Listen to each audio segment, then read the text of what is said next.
At Thanksgiving, every sibling was thanked in a speech except me. I smiled, took a photo, and slipped out. That evening, my mom called sobbing after reading my caption.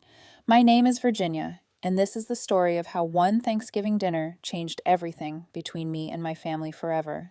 For context, I'm the middle child of 5 siblings. There's Marcus, 35, the golden boy who became a doctor and married his college sweetheart. Then there's me, 32, followed by twins Jessica and Jennifer, 29, who are both successful lawyers, and finally baby brother David, 26, who just got promoted to senior marketing manager at a Fortune 500 company. Growing up, I was always the odd one out. While my siblings excelled in traditional ways, academics, sports, leadership roles, I was the creative one. I spent my afternoons writing stories, painting, and dreaming of becoming an author. My parents weren't exactly discouraging, but they weren't encouraging either. They'd smile politely when I shared my latest short story or showed them a painting, then immediately pivot to discussing Marcus's latest medical achievement or the twins' debate team victories. After college, while my siblings climbed corporate ladders and earned impressive salaries, I struggled as a freelance writer. I published articles here and there, worked on a novel that never quite got finished, and supplemented my income with part-time jobs that barely paid the bills. My family's response to my career choice ranged from concerned suggestions that I get a real job to outright dismissal of my work as just a hobby. 3 years ago, something incredible happened. I finally finished my novel, a psychological thriller that I poured my heart and soul into.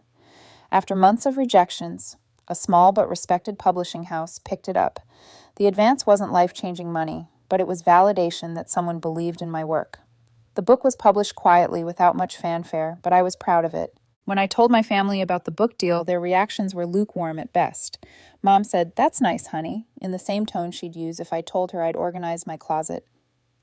Dad nodded and asked if it would be available at the library. Marcus patted my shoulder and said, "Good for you, Virginia. Maybe now you can start thinking about a more stable career." The twins exchanged a look that clearly said they thought I was still playing pretend. And David was too busy on his phone to really respond, but I didn't let their lack of enthusiasm dim my excitement. My book started gaining traction through word of mouth and social media. Readers were connecting with it in ways I'd never imagined. Book clubs were selecting it. Bloggers were writing reviews. Small bookstores were featuring it in their windows. Then, 6 months after publication, something extraordinary happened. My book was nominated for the Edgar Award, one of the most prestigious awards in mystery writing. I couldn't believe it. I called my parents immediately, crying with joy, trying to explain what this meant. The Edgar nomination was like getting an Oscar nomination for writers in my genre. It was recognition from my peers, from the industry, that my work mattered. Mom's response, "Oh, that's wonderful, sweetheart."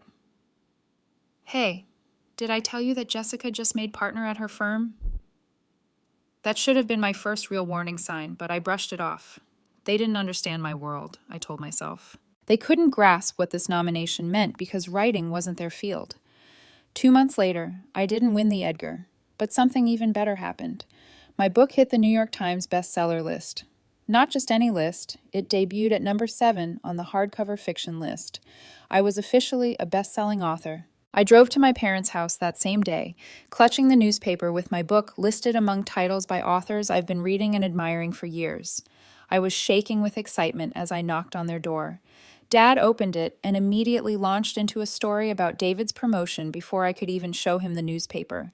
When I finally managed to interrupt and show them the bestseller list, Mom glanced at it and said, "Oh, how nice. You know, Mrs. Henderson from down the street also had a book published recently. Maybe you two should get together and compare notes." Mrs. Henderson had self-published a cookbook of family recipes. It wasn't even comparable, but I bit my tongue.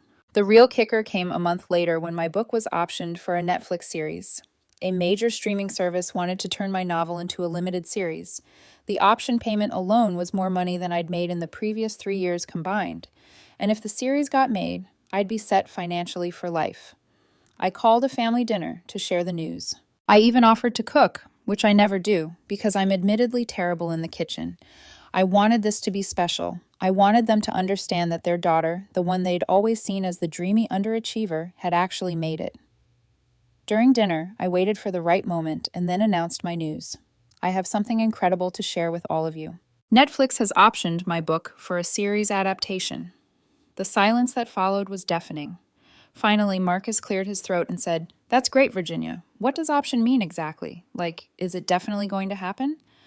I explained the process, how options work, what it could lead to. The twins seemed more interested in their phones than my explanation. David asked if I'd get to meet any celebrities. Mom patted my hand and said, "Well, isn't that something?" Then immediately changed the subject to ask Jessica about her latest case. That night, I went home and cried harder than I had since my teenage years. It wasn't just disappointment. It was a deep, crushing realization that no matter what I achieved, my family would never see me as successful. I wasn't the doctor, the lawyers, or the corporate executive. I was just Virginia playing dress-up in the grown-up world. But life went on. The Netflix series got green-lit and went into production. My book continued selling well, and I was already working on my second novel with a much larger advance from a major publisher. I was invited to literary festivals, interviewed on podcasts, and featured in magazines. For the first time in my life, I felt professionally fulfilled and financially secure. Yet every family gathering was the same. My achievements were footnotes, brief acknowledgments before the conversation moved on to my siblings' accomplishments. Marcus had been promoted to chief of surgery. The twins were handling high-profile cases. David had been headhunted by an even bigger company.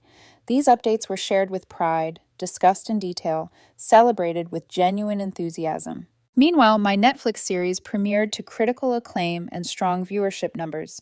It was trending on social media, featured in entertainment news, and spawned countless fan theories and discussions online. I was getting fan mail from viewers around the world who connected deeply with my story and characters. Did my family watch it? Mom mentioned she tried to, but got confused by all the twists. Dad said he'd recorded it, but hadn't found time to watch yet. My siblings had various excuses. Too busy with work, not really into thrillers, planning to binge it later when they had time. This brings us to Thanksgiving. Every year, our family gathers at Mom and Dad's house. It's a tradition that started when we were kids, and we've maintained it even as we've all become adults with our own lives. This year felt different for me, though. I was coming off the high of my series being renewed for a second season and having just signed a 3-book deal that would set me up for the next decade. I arrived at my parents' house early to help with preparations, as I always do. Mom was bustling around the kitchen, and I offered to help with the cooking. She handed me the simplest task, arranging store-bought dinner rolls in a basket while she handled everything else. I didn't mind. Cooking has never been my strength. As the day progressed and my siblings arrived with their families, the familiar dynamics fell into place. Marcus regaled everyone with stories from the hospital. The twins discussed their latest legal victories. David showed off photos from his recent business trip to Tokyo. I listened, smiled, and contributed when I could, but mostly I observed. It wasn't until we all sat down for dinner that Dad announced he wanted to make a speech. This wasn't unusual. Dad loves his Thanksgiving speeches about gratitude and family, but this year he said he wanted to do something special and acknowledge each of his children individually. My heart actually lifted a little. Maybe this would be different. Maybe he'd finally acknowledge what I'd accomplished. Dad started with Marcus. He spoke glowingly about his eldest son's dedication to saving lives, his leadership at the hospital, what an incredible father and husband he'd become. Marcus beamed and everyone applauded. Then he moved on to the twins, praising Jessica for her work defending the underprivileged, and Jennifer for her success in corporate law. He talked about how proud he was to have raised daughters who were changing the world through justice and advocacy. More applause. When he got to David, Dad's voice grew warm as he discussed his youngest son's business acumen, his rapid rise in the corporate world, and how his marketing innovations were influencing industry standards. David grinned and raised his wine glass in acknowledgement. Then, Dad paused, looked around the table and said, "I'm so grateful for all of my successful children and the pride they bring to our family name." That was it. The speech was over. He sat down to enthusiastic applause and began carving the turkey. I sat there, fork halfway to my mouth, waiting for him to continue. Surely, he just paused for dramatic effect. Surely my acknowledgement was coming next. But no, The conversation moved on to complimenting Mom on the meal and discussing plans for Christmas. I felt like I'd been slapped, not just forgotten, actively excluded from the list of children he was proud of.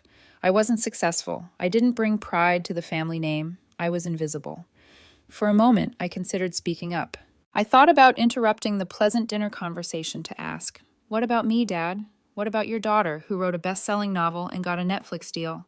But I could already picture their uncomfortable faces, the awkward silence, the way they'd make me feel like I was being dramatic or attention-seeking. Instead, I did what I always do. I smiled. I nodded along with the conversation. I complimented Mom on the stuffing and asked David about his upcoming projects. I played my role as the agreeable middle child who doesn't make waves. But inside, something had shifted. A door that had been slowly closing over years of dismissals and oversights finally slammed shut. As the evening wound down, I helped clear the table and wash dishes. I hugged everyone goodbye, promised to see them soon, and wished them safe travels home. I was the picture of a loving daughter and sister. Just before leaving, I asked if we could take a family photo. "For my Christmas cards," I said with a bright smile. Everyone gathered around the dining room table, still decorated with Mom's autumn centerpiece and the remnants of our Thanksgiving feast. I set up my phone camera on a timer and rushed to join the group. The photo turned out perfectly. We all looked happy, grateful, like the ideal American family celebrating the holidays together. Dad's arm was around Mom's shoulders. Marcus stood proudly with his wife and kids. The twins flanked David, all of them grinning, and there I was, right in the middle, smiling as if I belonged. I posted a photo to Instagram that night with a caption, "I have been mentally composing during the entire drive home, Thanksgiving 2024, with my family. So grateful for everyone in this photo." And today, my dad gave a beautiful speech thanking God for all his successful children who bring pride to the family name, his doctor son who saves lives, his lawyer daughters who fight for justice, and his marketing executive son who's changing the business world. What a blessing to be surrounded by such accomplished people. Some of us may not be acknowledged, but we're thankful just to be here. Family, Thanksgiving. Grateful, bless, invisible.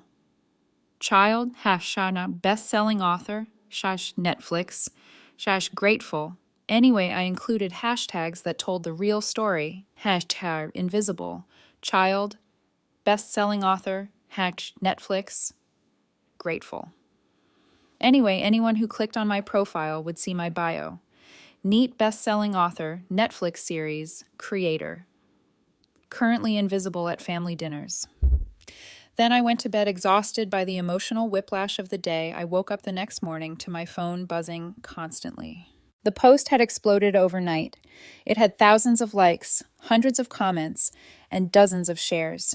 People were tagging friends, sharing their own stories of family dismissal, and expressing outrage on my behalf. The comments ranged from supportive, "You are incredibly accomplished and deserve recognition," to angry, "Your family should be ashamed," to sharing personal experiences. "This happened to me too. I feel your pain." Several verified accounts from other authors and entertainment industry professionals had liked and commented, drawing even more attention to the post. But the most telling responses came from people who knew my family personally, former classmates, family, friends, neighbors. They were all expressing shock and disappointment at how my achievements had been overlooked. Many mentioned they'd had no idea I was related to the author of the book they'd loved or the series they'd been binge-watching. Mrs. Peterson, who taught all of us in Sunday school growing up, commented, "Virginia, I had no idea you were the author of that wonderful book my book club read last month. Your parents must be so proud. I can't believe they never mentioned it." And my high school English teacher wrote, "Virginia, I always knew you had incredible talent. I've recommended your book to countless students and colleagues. You should be so proud of what you've accomplished." Even some of my siblings' friends and colleagues were commenting. A nurse from Marcus's hospital wrote, "Wait, Marcus's sister is S.M. Richardson. I love that book. How did he never mention this?" By noon, the post had been shared to Twitter, TikTok, and Facebook. Someone had screenshotted and posted it to Reddit, where it was gaining traction in several subreddits about family dynamics and career achievements. The story was resonating with people who felt overlooked or undervalued by their own family. Lies. My phone started ringing around 2 p.m. The caller ID showed my mother's number. I considered not answering, but curiosity got the better of me. I picked up on the fourth ring. Sarah. Mom's voice was shaky, clearly emotional. Sarah, honey, I just saw your Instagram post. Oh, hi, Mom. How was your morning? Sarah, we need to talk about this post. People are saying things about us, about our family. I could hear Dad in the background, his voice agitated, though I couldn't make out the words. What kind of things are they saying, Mom? They're saying we don't support you, that we don't appreciate your success, that we're bad parents. Her voice cracked on the last word, and I could tell she was crying. And what do you think about what they're saying? There was a long pause. When Mom spoke again, her voice was barely above a whisper. Sarah, I had no idea you felt this way. I had no idea we made you feel invisible. Mom, I've been a best-selling author for over a year. My book was turned into a Netflix series that millions of people watched. I've been interviewed in major magazines and invited to speak at universities. Last week, I signed a deal that will pay me more money than Marcus makes in 3 years. And yesterday, Dad gave a speech thanking God for all his successful children who bring pride to the family name. And he didn't mention me. Oh, honey. Mom's voice broke completely now, and I could hear her sobbing. Oh, Sarah, I'm so sorry. We're so sorry. Are you sorry that you hurt me? Or are you sorry that other people now know you hurt me? The question hung in the air between us. I could hear Dad talking more urgently in the background, and then he took the phone. Sarah, you need to take that post down right now. This is private family business, and you're embarrassing us. And there it was. Even now, even caught red-handed in their dismissal of my achievements, their primary concern was their own image. Dad, I'm not embarrassing you. I'm telling the truth. You're airing our dirty laundry in public. Your mother is crying. Your siblings are getting calls from friends asking what's going on. This needs to stop. What needs to stop is you treating my career like it doesn't matter. What needs to stop is you acting like I'm not successful because my success doesn't look like what you expected. Sarah, be reasonable. We've always been proud of you. No, Dad, you haven't. And the proof is in yesterday's speech. You thank God for all your successful children, and I wasn't included in that list. I could hear him struggling for words, probably realizing for the first time how his speech had sounded. We didn't mean he started, then stopped. It wasn't intentional. That's almost worse. Dad, it means you don't even think about me when you think about success and achievement. Marcus called next, his voice tight with frustration. Sarah, what the hell is going on? My colleagues are asking me why I never mentioned my sister is a famous author. This is humiliating. I'm sorry you're embarrassed that your sister is successful, Marcus.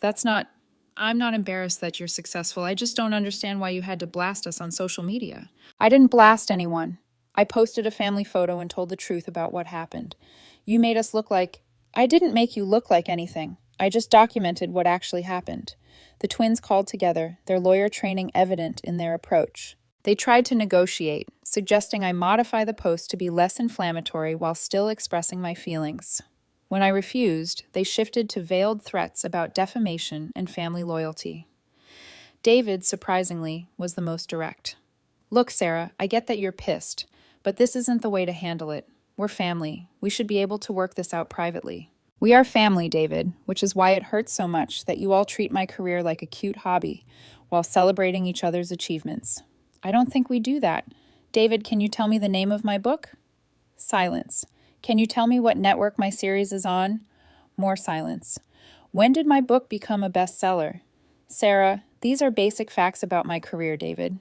If I ask you about Marcus's position at the hospital, or the twins' law firms, or your company, you'd know all the details.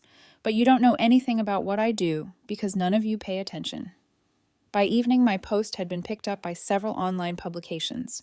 A blogger who wrote about family dynamics had written an entire article about my experience, using it as a jumping-off point to discuss how creative careers are often undervalued by families.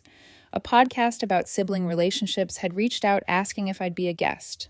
The story was spreading beyond my personal social media bubble and becoming part of a larger conversation about how families define success and value achievement. My phone kept ringing.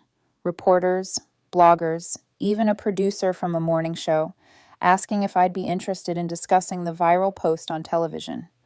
I declined most interviews, but the attention was validating in a way I hadn't expected.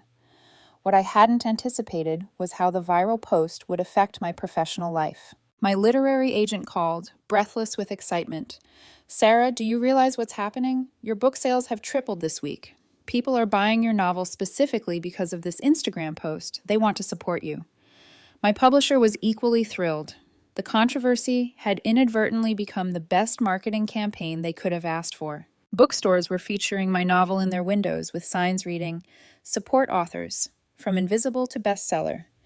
Independent bookshops were hosting overlooked authors events featuring writers whose families didn't understand their careers.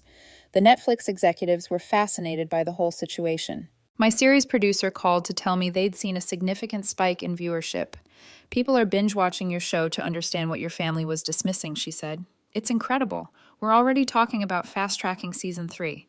But the most unexpected response came from other authors. My inbox was flooded with messages from writers at every stage of their careers, debut novelists whose parents still asked when they were getting real jobs, mid-list authors whose siblings treated their books like expensive hobbies, even best-selling authors whose families minimized their success because it wasn't traditional corporate achievement.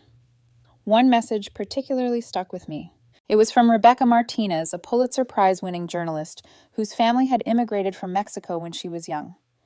"My parents sacrificed everything for me to become successful," she wrote, "but they measure success by doctor, lawyer, engineer. When I won the Pulitzer, my mother asked if it came with health insurance. Your post made me realize I'm not alone in this weird limbo of being professionally accomplished, but personally invisible to the people who raised me." The solidarity from other creatives was overwhelming. Actors shared stories of families who dismissed their craft until they appeared in blockbuster movies. Musicians talked about parents who called their Grammy nominations nice participation trophies. Visual artists described relatives who asked when they were going to stop playing with paints and get serious about life. A best-selling romance author named Amanda Chen started a hashtag, #InvisibleAccomplishments. Writers, artists, musicians, actors, and other creatives began sharing their stories of family dismissal alongside their actual achievements. The hashtag trended for 3 days, creating a virtual support group for people whose families couldn't see their success. The irony wasn't lost on me that my family's dismissal of my achievements had accidentally created the biggest promotional campaign of my career. My book was selling faster than ever. My Netflix series was trending again, and I was being invited to speak at conferences about family dynamics and creative careers. But the attention also brought unexpected criticism. Some people accused me of being ungrateful, pointing out that my family had supported me financially through college and never actively discouraged my writing. Others suggested I was being dramatic, that my family's oversight wasn't intentional malice, but simple ignorance. The harshest criticism came from a blog post titled, "The Privileged Pain of the Successful Daughter." The author, a freelance writer struggling to make ends meet, accused me of complaining about my family while enjoying the financial security of bestseller success. "Some of us would kill for Sarah's problems," she wrote. "Her family doesn't understand her success, but at least she has success to misunderstand." The post stung because there was truth in it. I was incredibly privileged to have achieved the level of success I had. My complaints were coming from a place of emotional hurt rather than financial struggle. But the criticism also missed the point, that success without recognition from the people you love feels hollow, regardless of how much money you're making.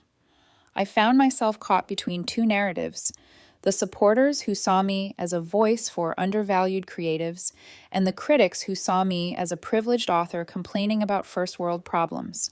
Both perspectives had validity, which made the whole situation more complex than I'd initially realized. The situation became even more complicated when I discovered that my siblings were dealing with their own professional fallout. Marcus's colleagues at the hospital were asking why he'd never mentioned his sister's Netflix series. Several people had approached him at medical conferences, excited to discuss my book, only to be met with his obvious ignorance about my work. Jessica called me, her voice tight with frustration. "Do you know how embarrassing it was when the senior partner at my firm asked me about your show, and I had to admit I'd never watched it? He's been recommending it to clients, and he assumed I'd at least know the basic plot." Jennifer faced similar awkwardness when a judge mentioned enjoying my book during a court recess. then was surprised to learn she was related to the author, but had never read it. The judge actually asked if there were family problems, Jennifer told me. She couldn't understand how I wouldn't know about my sister's best-selling novel. David's situation was perhaps the most ironic. His company's marketing team had actually used my Netflix series as a case study for successful book-to-screen adaptations. He'd sat through a presentation about my show's marketing strategy without ever mentioning that the creator was his sister. When a colleague later discovered the connection through social media, David's credibility took a hit. They think I was hiding it. He told me during one of our difficult phone conversations, like I was ashamed of you or something, which I wasn't.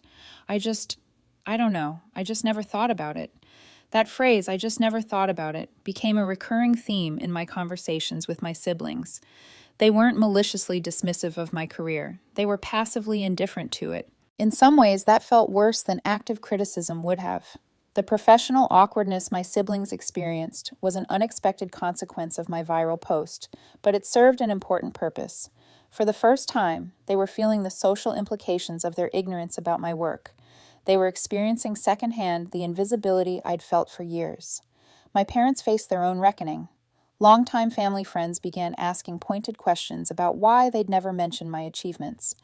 The woman who cut Mom's hair had apparently been reading my book for months, assuming my parents knew and were proud.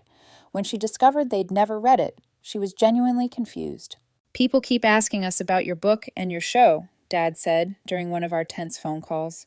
"We look like idiots because we don't know basic facts about our own daughter's career."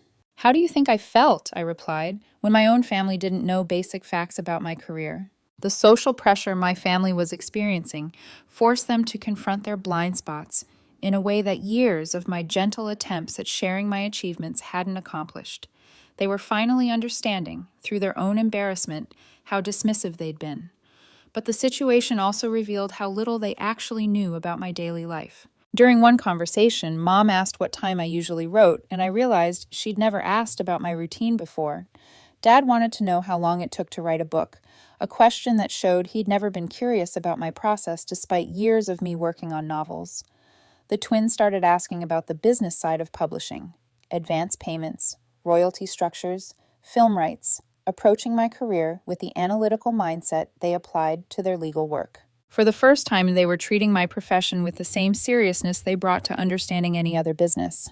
David, whose marketing background made him the most equipped to understand my success, began asking about promotional strategies and audience building.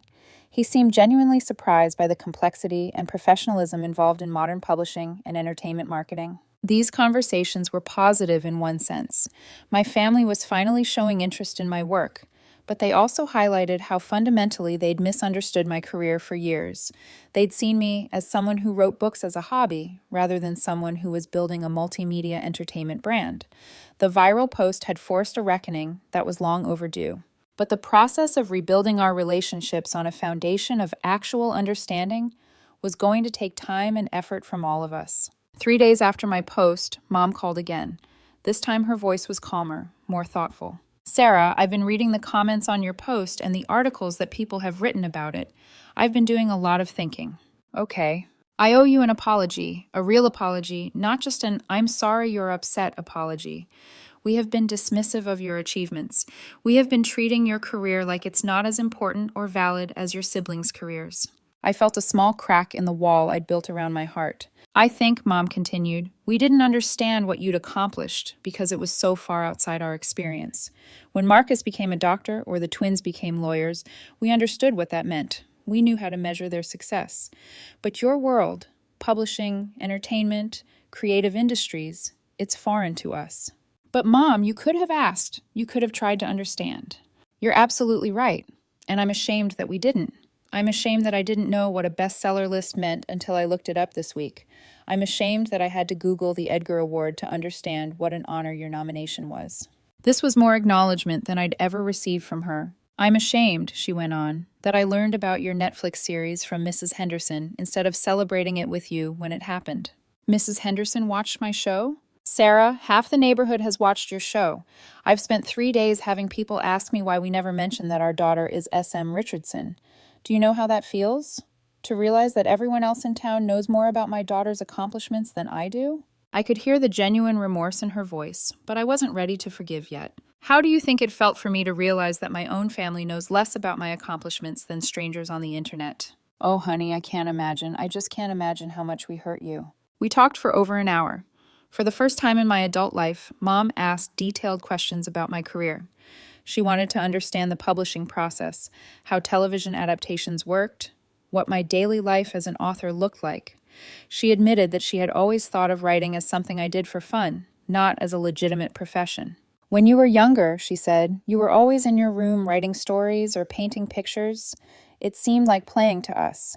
We didn't realize you were developing professional skills while Marcus was studying to become a doctor, and the twins were building debate skills for law school. Yes, I said quietly, and I see now how unfair that was.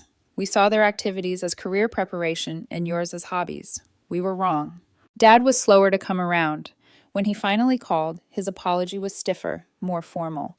He acknowledged that his Thanksgiving speech had been hurtful, but I could tell he still didn't fully understand why. Sarah, I want you to know that I am proud of you. I've always been proud of you.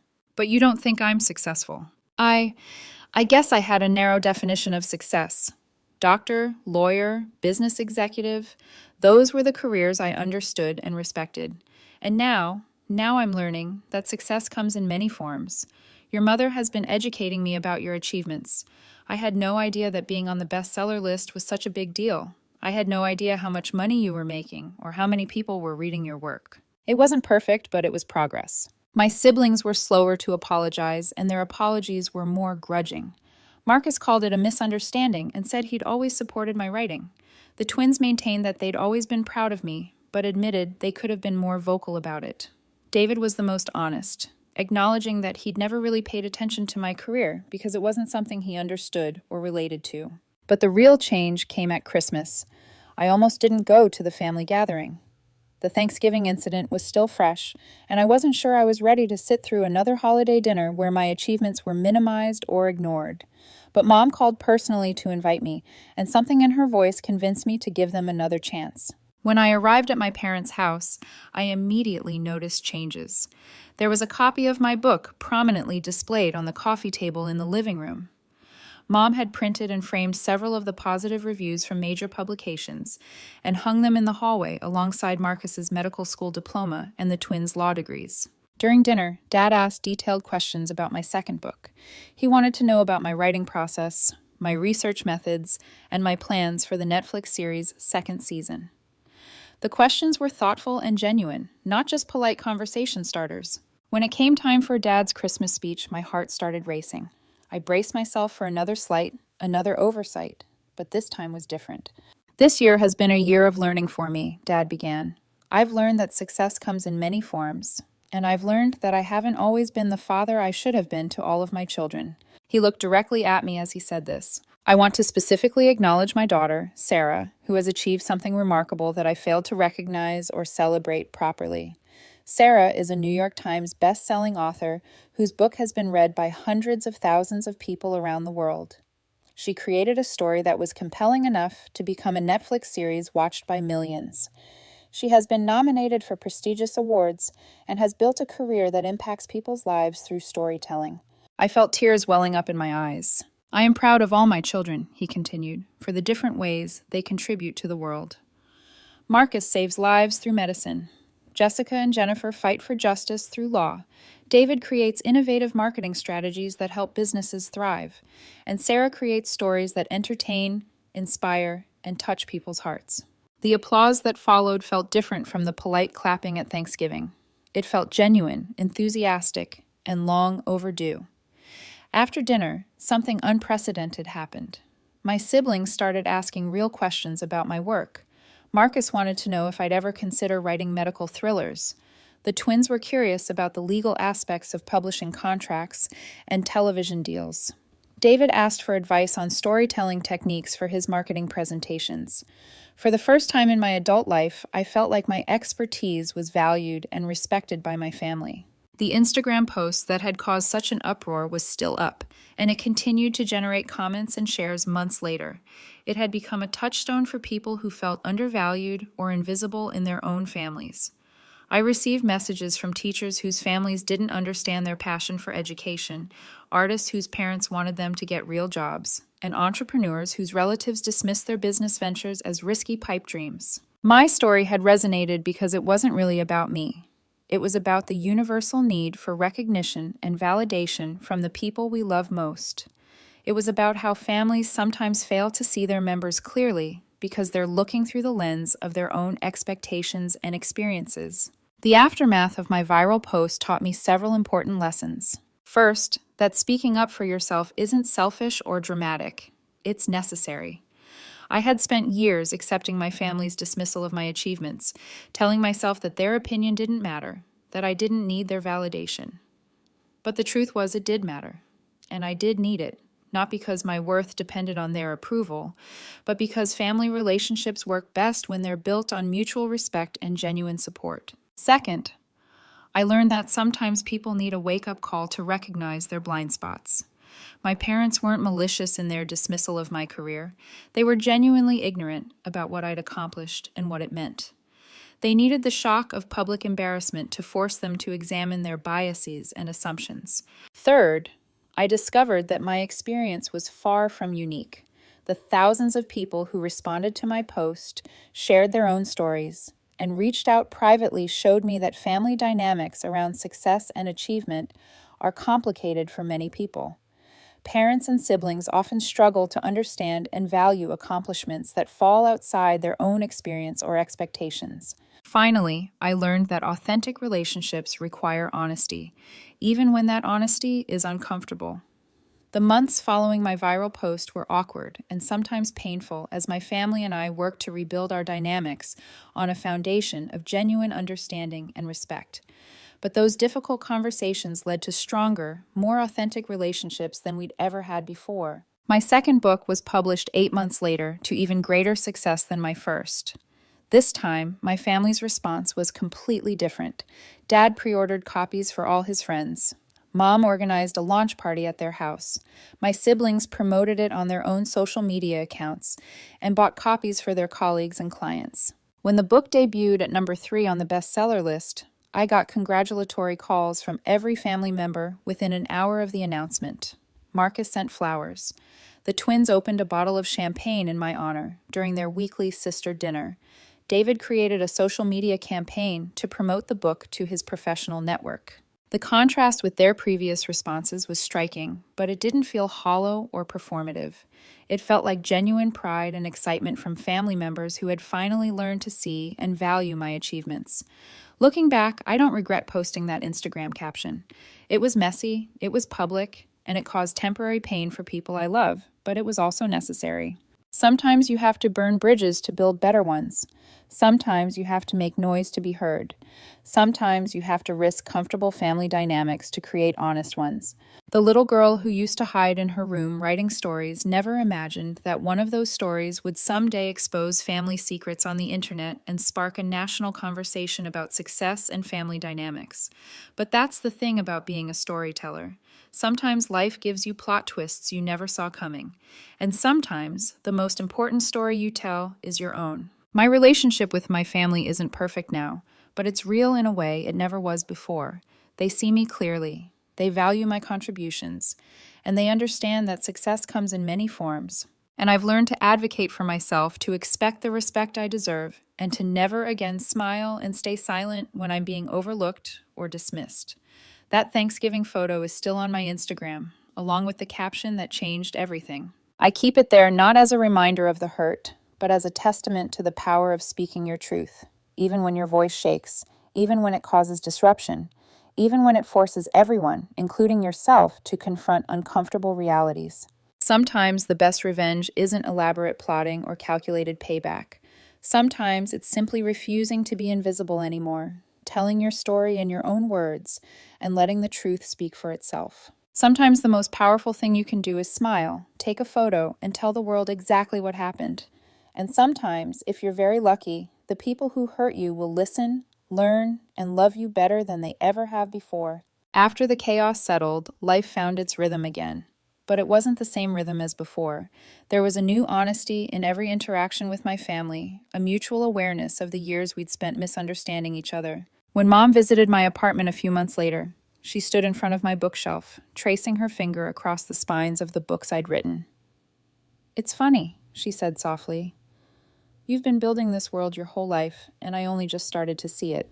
I smiled. Better late than never. She turned and looked at me, tears brimming. "You know, when I was your age, I wanted to be a photographer. I used to dream about traveling and capturing people's stories through pictures. But then life happened, and I told myself it was just a silly hobby." It was the first time she'd ever shared that with me. "Maybe that's why it was hard for you to understand what I do," I said gently.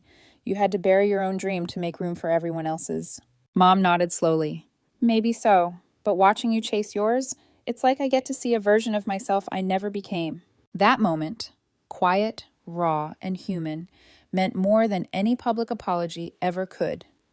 It was 2 generations of women finally understanding each other, not as mother and daughter, but as dreamers. Dad took longer to open up, but one night, over coffee on their back porch, he said, "You know, I used to think success was about titles, something you could print on a business card.